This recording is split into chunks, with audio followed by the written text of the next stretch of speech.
ಆಜಿ ಮಸಾಲ. ಎಂತ ಅಡಿಗೆಯ ರುಚಿಯಾಗೋ ರಹಸ್ಯವು 20 ರೂಪಾಯಿ.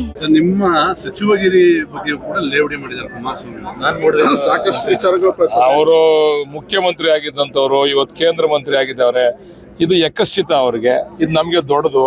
ಆ ಭಗವಂತ ಆಂಜನೇಯ ಸ್ವಾಮಿ ಏನೋ ಒಂದು ಕರುಣಿಸವನೆ. ಅವ್ರು ಮುಖ್ಯಮಂತ್ರಿ ಆಗಿದ್ದವರು, ಅವ್ರು ಯಾರಿಗೂ ಬೇರೆಯವರು ಪಟ್ಟಾಭಿಷೇಕ ಮಾಡುವಂತ ಪ್ರಯತ್ನ ಮಾಡೋದೇ ಇಲ್ವಲ್ಲ. ಅವ್ರು ಬರೀ ಅವ್ರವರೇ ಮಾಡ್ಕೊತಾರೆ ಪಟ್ಟಾಭಿಷೇಕನ. ಅಟ್ಲೀಸ್ಟ್ ನಾನು ಕಾಂಗ್ರೆಸ್ ಪಕ್ಷಕ್ಕೆ ಬಂದ್ಮೇಲೆ ಅವ್ರ ದಳದಲ್ಲಿದ್ದಾಗ ನಾನು ಮಾಡ್ಬೋದಾಗಿತ್ತು.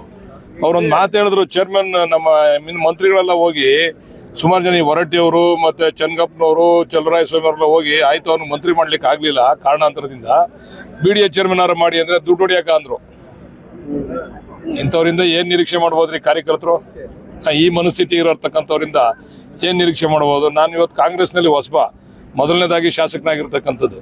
ಅದರಲ್ಲೂ ಕೂಡ ಮುಖ್ಯಮಂತ್ರಿಗಳ ಜಿಲ್ಲೆ ಕೊಡ್ಲೇಬೇಕು ಅಂತಕ್ಕಂಥದ್ದು ಒತ್ತಾಯ ಏನಿಲ್ಲ, ಕೊಡ್ಲೇಬೇಕು ಮುಖ್ಯಮಂತ್ರಿ ಜಿಲ್ಲೆಗೆ ಅಂತ. ಜೊತೆಗೆ 4 ಕ್ಷೇತ್ರ ಇರ್ತಕ್ಕಂಥದ್ದು. ಅಂಥದ್ರಲ್ಲಿ ಇವತ್ತು ಹೈಕಮಾಂಡ್ ಮತ್ತೆ ನಮ್ಮ ಮುಖ್ಯಮಂತ್ರಿಗಳು ವಿಶ್ವಾಸ ಇಟ್ಟು ನಮಗೆ ಕೊಟ್ಟವ್ರೆ ಅಂತಂದ್ರೆ ಅದು ಕುಮಾರಸ್ವಾಮಿ ಅವ್ರಿಗೆ ಯಕಶ್ಚಿತ ಇರ್ಬೋದು, ಇದು ನನಗೆ ದೊಡ್ಡದು.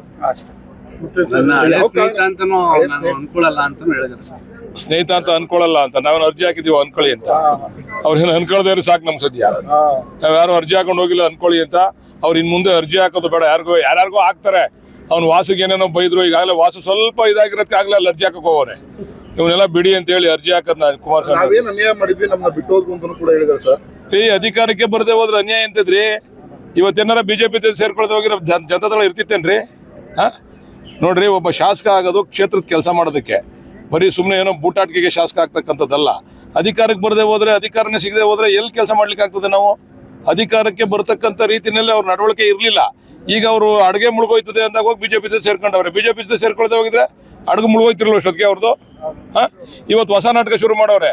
ಯಾರು ಬಿಜೆಪಿಗೆ ಅಧಿಕಾರದ ಹಸ್ತಾಂತರ ಮಾಡದೆ ಟೋಪಿ ಹಾಕಿದ್ರಲ್ಲ ಯಡಿಯೂರಪ್ಪನವ್ರಿಗೆ, ಈಗ ಅವ್ರ ಜೊತೆ ಹೊಸ ನಾಟಕ ಶುರು ಆಗೋದು. ಈಗ ನಿಮ್ಮ ಸಚಿವಗಿರಿ ಬಗ್ಗೆ ಕೂಡ ಲೇವಡಿ ಮಾಡಿದ್ದಾರೆ ಕುಮಾರಸ್ವಾಮಿ. ಸಾಕಷ್ಟು ವಿಚಾರಗಳು ಅವರು ಮುಖ್ಯಮಂತ್ರಿ ಆಗಿದ್ದಂಥವ್ರು ಇವತ್ತು ಕೇಂದ್ರ ಮಂತ್ರಿ ಆಗಿದ್ದಾರೆ.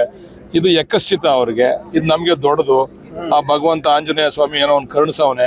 ಅವ್ರು ಮುಖ್ಯಮಂತ್ರಿ ಆಗಿದ್ದವರು, ಅವ್ರು ಯಾರಿಗೂ ಬೇರೆಯವರು ಪಟ್ಟಾಭಿಷೇಕ ಮಾಡುವಂತ ಪ್ರಯತ್ನ ಮಾಡೋದೇ ಇಲ್ವಲ್ಲ. ಅವ್ರು ಬರೀ ಅವ್ರವರೇ ಮಾಡ್ಕೊತಾರೆ ಪಟ್ಟಾಭಿಷೇಕನ.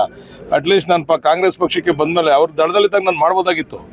ಅವ್ರೊಂದು ಮಾತು ಹೇಳಿದ್ರು, ಚೇರ್ಮನ್ ನಮ್ಮ ಮಂತ್ರಿಗಳೆಲ್ಲ ಹೋಗಿ ಸುಮಾರು ಜನ ಹೊರಟ್ಟಿಯವರು ಮತ್ತೆ ಚನ್ನಗಪ್ಪನವರು ಚಲರಾಯಸ್ವಾಮಿ ಅವರೆಲ್ಲ ಹೋಗಿ ಆಯ್ತು ಅವ್ನು ಮಂತ್ರಿ ಮಾಡ್ಲಿಕ್ಕೆ ಆಗ್ಲಿಲ್ಲ ಕಾರಣಾಂತರದಿಂದ, BDA ಚೇರ್ಮನ್ ಆರು ಮಾಡಿ ಅಂದ್ರೆ ದುಡ್ಡು ಹೊಡಿಯಾಕ ಅಂದ್ರು.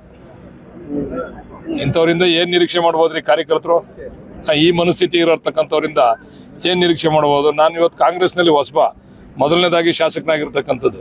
ಅದರಲ್ಲೂ ಕೂಡ ಮುಖ್ಯಮಂತ್ರಿಗಳ ಜಿಲ್ಲೆ ಕೊಡ್ಲೇಬೇಕು ಅಂತಕ್ಕಂಥದ್ದು ಒತ್ತಾಯ ಏನಿಲ್ಲ, ಕೊಡ್ಲೇಬೇಕು ಮುಖ್ಯಮಂತ್ರಿ ಜಿಲ್ಲೆಗೆ ಅಂತ. ಜೊತೆಗೆ 4 ಕ್ಷೇತ್ರ ಇರ್ತಕ್ಕಂಥದ್ದು. ಅಂಥದ್ರಲ್ಲಿ ಇವತ್ತು ಹೈಕಮಾಂಡ್ ಮತ್ತೆ ನಮ್ಮ ಮುಖ್ಯಮಂತ್ರಿಗಳು ವಿಶ್ವಾಸ ಇಟ್ಟು ನಮಗೆ ಕೊಟ್ಟವ್ರೆ ಅಂತಂದ್ರೆ ಅದು ಕುಮಾರಸ್ವಾಮಿ ಅವ್ರಿಗೆ ಯಕಶ್ಚಿತ ಇರ್ಬೋದು, ಇದು ನನಗೆ ದೊಡ್ಡದು. ಸ್ನೇಹಿತ ಅಂತ ಅನ್ಕೊಳ್ಳಲ್ಲ ಅಂತ ನಾವೇನು ಅರ್ಜಿ ಹಾಕಿದೀವಿ ಅನ್ಕೊಳ್ಳಿ ಅಂತ. ಅವ್ರೇನು ಅನ್ಕೊಳ್ದೇ ಸಾಕು ನಮ್ ಸದ್ಯ. ನಾವ್ ಯಾರು ಅರ್ಜಿ ಹಾಕೊಂಡು ಹೋಗಿಲ್ಲ ಅನ್ಕೊಳ್ಳಿ ಅಂತ. ಅವ್ರು ಇನ್ ಮುಂದೆ ಅರ್ಜಿ ಹಾಕೋದು ಬೇಡ, ಯಾರ್ಯಾರಿಗೋ ಹಾಕ್ತಾರೆ. ಅವ್ನು ವಾಸಿಗೆ ಏನೇನೋ ಬೈದ್ರು, ಈಗಾಗಲೇ ವಾಸು ಸ್ವಲ್ಪ ಇದಾಗಿರೋದಕ್ಕೆ ಆಗ್ಲೇ ಅಲ್ಲಿ ಅರ್ಜಿ ಹಾಕಕ್ ಹೋಗೋರೆ. ಇವನ್ನೆಲ್ಲ ಬಿಡಿ ಅಂತ ಹೇಳಿ ಅರ್ಜಿ ಹಾಕದ್ ಕುಮಾರಸ್ವಾಮಿ. ಅನ್ಯಾಯ ಮಾಡಿದ್ವಿ, ನಮ್ಮನ್ನ ಬಿಟ್ಟು ಹೋದ್ರು ಅಂತ ಕೂಡ ಹೇಳಿದಾರೆ ಸರ್. ಈ ಅಧಿಕಾರಕ್ಕೆ ಬರದೆ ಹೋದ್ರೆ ಅನ್ಯಾಯ ಎಂತಿದ್ರಿ? ಇವತ್ತೇನಾರ ಬಿಜೆಪಿ ಸೇರ್ಕೊಳ್ತಾ ಹೋಗಿರೋ ಜನತಾದಳ ಇರ್ತಿತ್ತೇನ್ರಿ?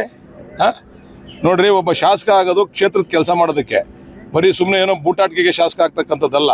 ಅಧಿಕಾರಕ್ಕೆ ಬರದೆ ಹೋದ್ರೆ, ಅಧಿಕಾರನೇ ಸಿಗದೆ ಹೋದ್ರೆ ಎಲ್ಲಿ ಕೆಲಸ ಮಾಡ್ಲಿಕ್ಕೆ ಆಗ್ತದೆ? ನಾವು ಅಧಿಕಾರಕ್ಕೆ ಬರ್ತಕ್ಕಂಥ ರೀತಿನಲ್ಲಿ ಅವ್ರ ನಡವಳಿಕೆ ಇರ್ಲಿಲ್ಲ. ಈಗ ಅವರು ಅಡುಗೆ ಮುಳುಗೋಯ್ತದೆ ಅಂದಾಗ ಹೋಗಿ ಬಿಜೆಪಿ ಸೇರ್ಕೊಂಡವ್ರೆ. ಬಿಜೆಪಿ ಸೇರ್ಕೊಳ್ದೆ ಹೋಗಿದ್ರೆ ಅಡುಗೆ ಮುಳುಗೋಯ್ತಿರಲ್ಲ ಅಷ್ಟೊತ್ತಿಗೆ ಅವ್ರದ್ದು. ಇವತ್ತು ಹೊಸ ನಾಟಕ ಶುರು ಮಾಡವ್ರೆ. ಯಾರು ಬಿಜೆಪಿಗೆ ಅಧಿಕಾರದ ಹಸ್ತಾಂತರ ಮಾಡದೆ ಟೋಪಿ ಹಾಕಿದ್ರಲ್ಲ ಯಡಿಯೂರಪ್ಪನವ್ರಿಗೆ, ಈಗ ಅವ್ರ ಜೊತೆ ಹೊಸ ನಾಟಕ ಶುರು ಆಗೋದು. ಈಗ